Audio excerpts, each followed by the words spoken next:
Hortenzija je cvjetajući grm velikih okruglih cvjetova koji pridonose raznolikosti i bogatstvu ljetnog vrta.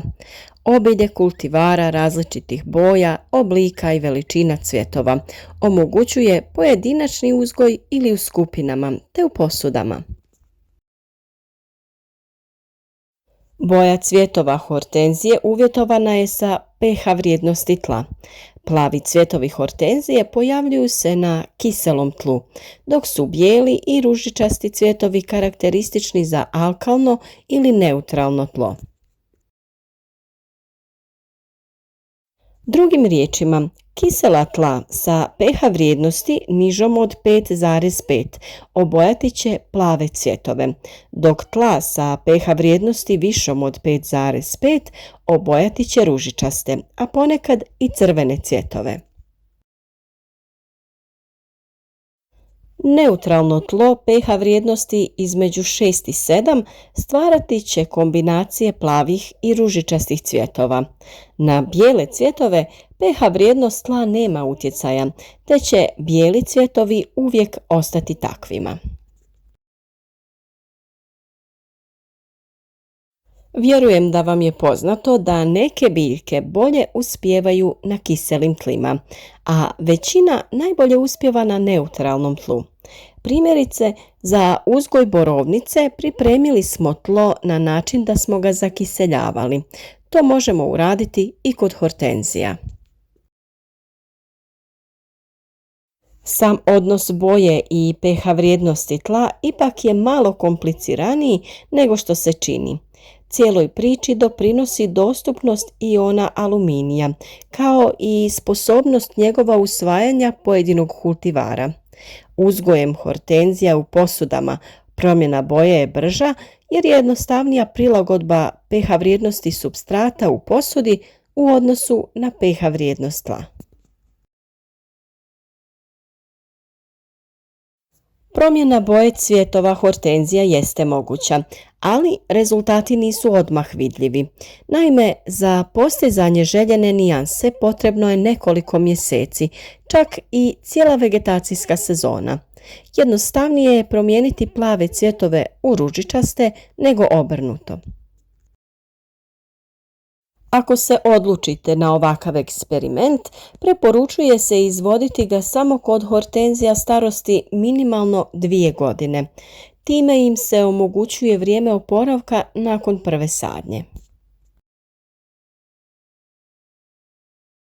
Ono što je potrebno napomenuti jeste da će promjena reakcije tla negativno utjecati na biljke koje rastu u blizini.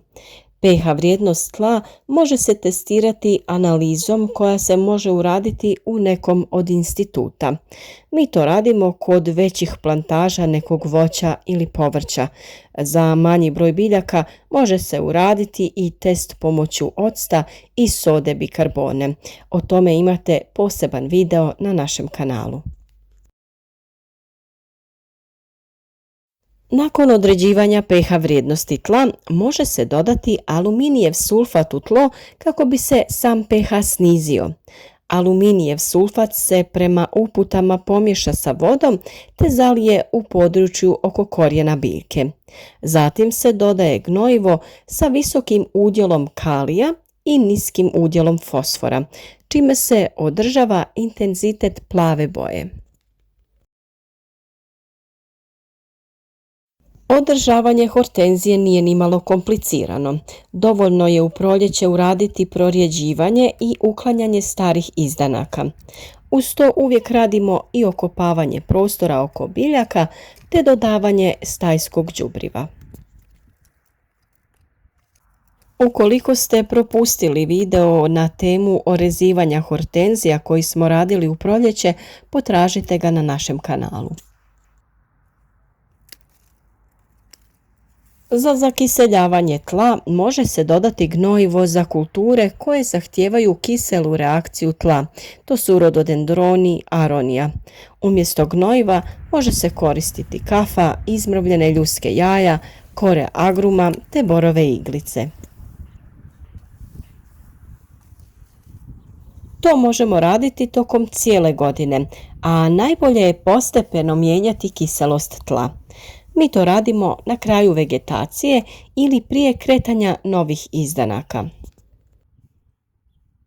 Dodavanjem borovih iglica uz stajsko gnojivo u prostor oko biljaka mijenjamo pH vrijednost tla. Na taj način dobivamo kiselije tlo, pa bi biljke koje su dobile takav tretman trebale imati plave cvjetove. Naravno, ne želimo da su nam svi cvjetovi plavi. Želimo zadržati i druge nijanse cvjetova, pa ne zakiseljujemo svo zemljište. U slučaju kada je svo tlo oko naših biljaka kiselo, ne možemo dobiti ružičaste nijanse cvjetova. Tada u tom slučaju radimo drugi način tretmana tla. Naime, tada želimo promijeniti cvjetove hortenzija u ružičastu boju. Hortenzije mogu postići ružičastu boju tek kada je u tlu nedostatak aluminija. To se postiže dodavanjem dolomita.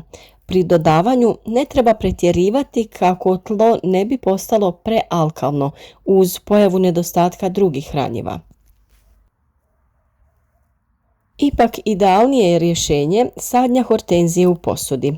Supstrati najčešće ne sadrže aluminij, te neće doći do ponovne promjene u plavu boju. Nakon toga dodaje se gnojivo sa visokim udjelom fosfora, jer se time hortenziji sprječava pristup aluminija. I u ovom slučaju za to se mogu koristiti razna vodotopiva hranjiva koja i inače koristimo za prihranu voća i povrća.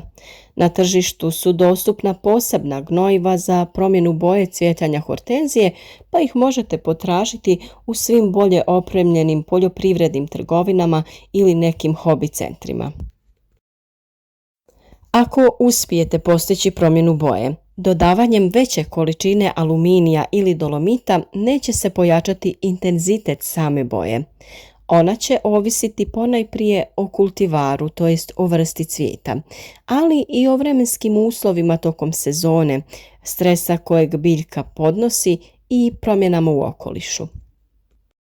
Upijanje hranjiva pri visokim temperaturama će biti otežano, pa se zna dogoditi da tokom ljeta boja cvjetova se promijeni.